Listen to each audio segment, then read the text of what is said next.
I'm Jeremy. Today's day 157 of reading. Today we're reading Harry Potter and the Prisoner of Azkaban. Let's get started. We're on page 181, right?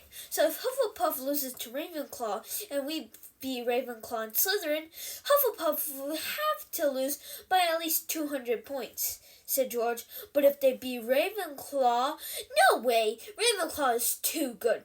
But if Slytherin loses against Hufflepuff, it all depends on the points. A margin of 100 either way. Harry lay there, not saying a word. They had lost. For the first time ever, he had lost a Quidditch match. After 10 minutes or so, Madame Pomfrey came over to tell the team to leave him in peace. "We'll come and see you later," Fred told him. "Don't beat yourself up, Harry. You're still the best seeker we've ever had." The team trooped out, trailing one behind them. Madame Pomfrey shut the door behind them, looking disapproving. Ron and Hermione moved closer to Harry's bed. "Dumbledore was really angry," Hermione said in a quaking voice. "I've never seen him like that before. He ran onto the field as you fell, waved his wand, and you sort of slowed down before you hit the ground. Then he whirled his wand at the Dementors, shot silver stuff at them. They left the stadium right away. He was furious they'd come onto the grounds. We heard him. Then he magicked you onto a stretcher," said Ron, "and walked up to the school with you floating on it. Everyone thought you were—" His voice faded, but Harry hardly noticed. He was thinking about what the Dementors had done to him, about the screaming voice. He looked up and saw Ron and Hermione looking at him so anxiously that he quickly cast around for something matter-of-fact to say. "Did someone get my Nimbus?" Ron and Hermione looked quickly at each other. What?" said Harry, looking from one to the other. "Well, when you fell off, it got blown away," said Hermione hesitantly. And it hit, oh, Harry, it hit the Whomping Willow." Harry's insides lurched. The Whomping Willow was a very violent tree that stood alone in the middle of the grounds. "And?" he said, dreading the answer. "Well, you know the Whomping Willow," said Ron. It doesn't like being hit." "Professor Flitwick brought it back just before you came around," said Hermione in a very small voice. Slowly, she reached down for a bag at her feet, turned it upside down, and tipped a dozen bits of splintered wooden twig onto the bed.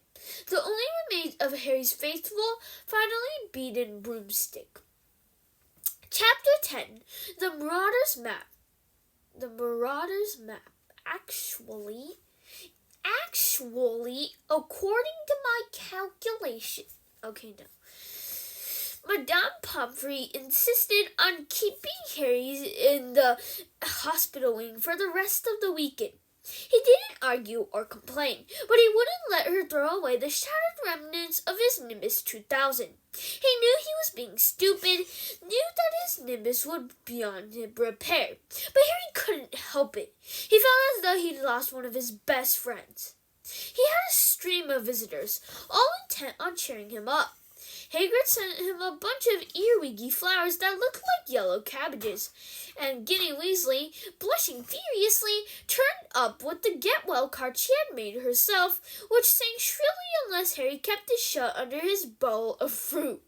The Gryffindor team visited again on Sunday morning, this time accompanied by Wood, who told Harry, in a hollow, dead sort of voice, that he didn't blame him in the slightest.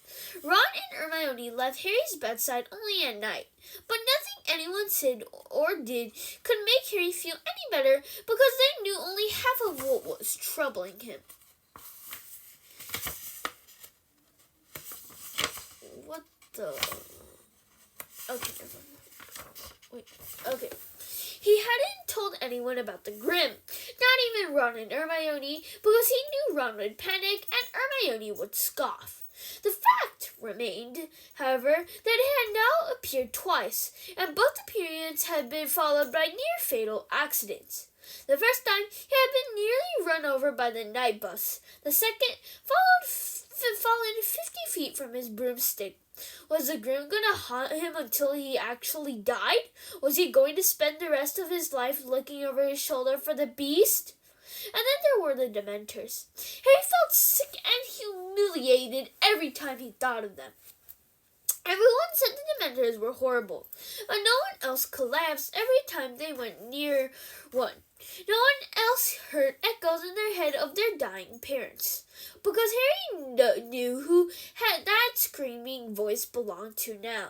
He had heard her words, heard them over and over again during the night hours in the hospital wing while he lay awake, staring at the strips of moonlight on the ceiling. When the Dementors approached him, he heard the last moments of his mother's life. Her attempts to protect him, Harry, from Lord Voldemort, and Voldemort's laughter before he murdered her. Harry dozed fitfully, sinking into dreams full of clammy, rotted hands and petrified pleading, jerking awake to dwell again on his mother's voice. It was a relief to return to the noise and bustle of the main school on Monday, where he was forced to think about other things, even if he had to endure Draco Malfoy's taunting. Malfoy was almost beside himself with glee at the Gryffindor's defeat. He had finally taken off his bandages and celebrated having the full use of both arms again by doing some spirited imitations of Harry falling off his broom. Malfoy spent much of their next potions class doing Dementor imitations across the dungeon. Ron finally cracked and flung a large, slippery crocodile heart at Malfoy, which hit him in the face and caused Snape to take 15 points from Gryffindor. If Snape's teaching defense against dark arts again, I'm skiving off, said Ron, as they headed toward Lupin's classroom after lunch. Check who's in there, Hermione.